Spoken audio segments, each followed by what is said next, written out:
Alright, what's up YouTube? It's Josh. I am back again today with another video, and this is basically a remake of my early video from a long time ago. That was why I chose Dartmouth and reasons why you should too. And the reason for that is because I found out that videos started popping up on YouTube searches for Dartmouth and would be like the top result oftentimes, and I was a pre-frosh, so I feel like I didn't know much about the school really, and I felt like it wasn't as accurate of a representation of the school that I could give, and I felt uncomfortable with that being like the main source of like information that a lot of people were finding when they looked up why should I choose Dartmouth. So I am remaking this as a freshman who has finished their first term and kind of has a little bit more of a grasp on things and understands Dartmouth a little bit more. Again, I am still only a freshman, so if you want to actually like look up more content about Dartmouth and like the reasons why you should choose Dartmouth, I am going to be linking two videos / channels up in the top right corner, maybe here. I don't know which direction it is. Again, this is a new camera, still am not figuring out the mirroring thing, but in the eye in one of these corners, I am linking two videos. One is from my friend Kate, who is a junior on her off term right now, and yeah, she also makes YouTube videos, makes really high quality ones too, so please check her out. She has some videos that are Dartmouth related, Dartmouth Q&As, and like her favorite things about the school. And also Joelle, who many of you may already know as the OG Dartmouth YouTuber. She was kind of an inspiration in starting this channel because she, for the longest time, was the only person that was making YouTube videos about Dartmouth. So she filmed a Q&A right before early decision deadlines, which is really, really interesting. I watched it myself because I felt like I didn't know the school that well yet. But yeah, please check that one out too.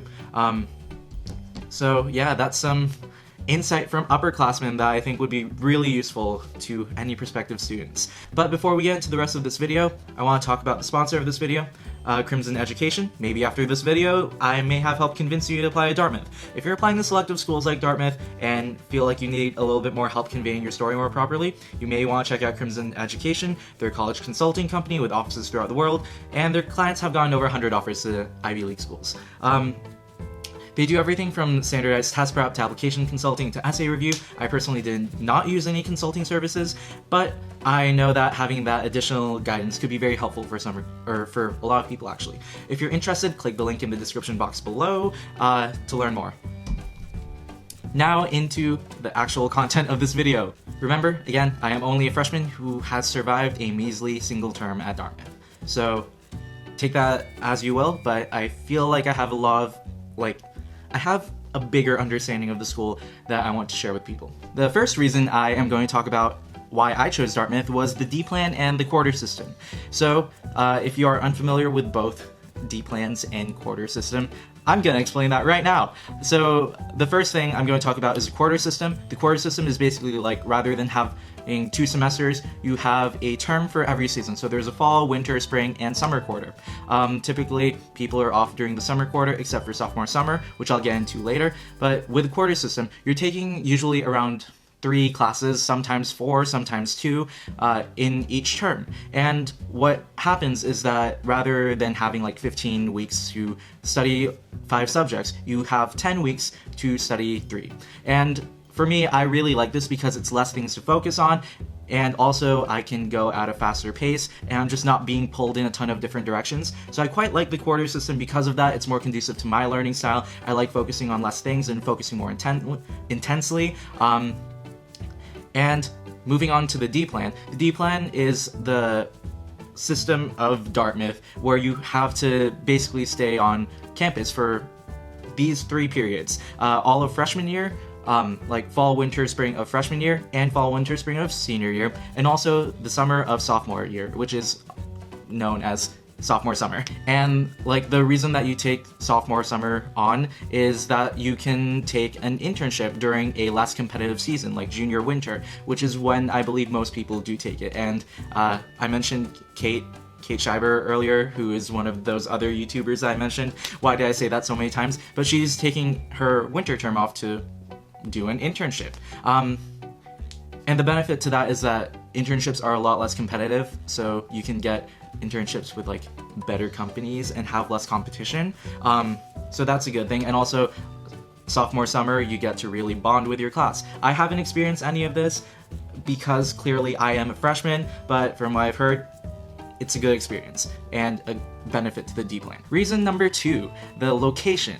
So a lot of people may look at Dartmouth and be like, wow, it's in the middle of nowhere. I don't want to do that. I was the same. I wanted to go to a city. I thought I'd go to college in a city. I'd been looking primarily at city schools. When it came down to it, it was like my decision of 3 city schools versus Dartmouth. And I chose Dartmouth because of quite a few reasons, like pertaining to the location and being in the middle of nowhere actually being a good thing sometimes. So the first thing is, it's pretty nice when you can go outside and like look up and see stars and like go stargazing on the golf course, which was one of my highlights of freshman fall term. I was talking to my one friend about this because it was something that I made a point of in my first edition of this video, but basically like you're never going to have a chance to live in the middle of nowhere and have this kind of experience and be surrounded by so many incredible people at the same time. Like, going to school in a rural area is really just a once-in-a-lifetime opportunity. And like for me, after living in the city for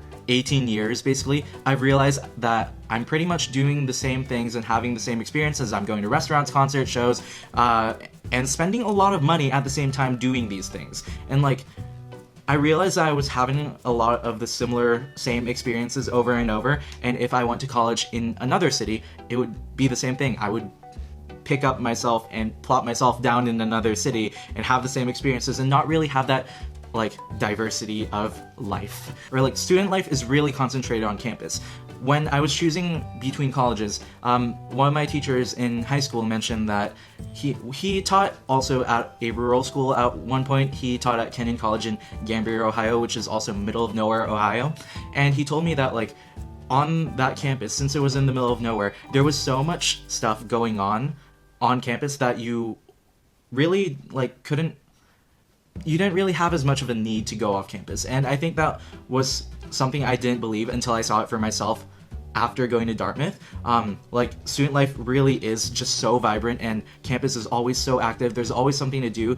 Like, I never get bored. Like, I can't do everything that I want to on campus sometimes, and it's like I didn't expect to have that kind of diversity of choices on what I wanted to do on like in a school in the middle of nowhere. Also, Dartmouth's location is in like the middle of nature, so you have access to all these things that you wouldn't typically have in a city. Like, for example, there's a skiway 15 minutes off of campus. Like, you can go skiing every day pretty much because it's so close. Campus is also like right next to the Connecticut River, so you can go like kayaking and canoeing on weekends. We have a canoe club for that reason, and there's also a bunch of hiking trails and mountains in the area, which you can take advantage of through like the Dartmouth Outing Club. They organize trips there every single weekend, and it's just beautiful. Like, if you see Dartmouth during fall, it's so like pretty. The leaves all change and you can see mountains that are covered in red leaves when you're going places, and it's just so cool. Like, peak foliage, actually just awesome. If you want to see more on that, click a video right here produced by another Dartmouth YouTuber. I'm plugging a lot of people. Click somewhere over there, but you can really see like how nature is and how Dartmouth is surrounded by nature, and this isn't an experience that you're always going to have. At the same time, I also don't think that Dartmouth is any more isolated than like city or colleges in suburbs or outside of big cities like Princeton, for example. Like, I feel like we still go into Boston sometimes to go on field trips and stuff, and the housing system organizes trips to go to New York, and like, it's not out of the question to go to a city from Dartmouth. Alright, reason number 3, the undergraduate focus and the support of the school. So, Dartmouth is well known for having one of like the best schools for undergraduate teaching. Professors teach pretty much all of the classes. Like, there are no grad students or TAs teaching the classes aside from first term calculus. That's literally it. So like, TAs and grad students will be there for office hours, or they'll be the ones grading papers, but they're never the ones teaching. The professors really do care about teaching the students, and I think that's such a nice benefit of going to Dartmouth.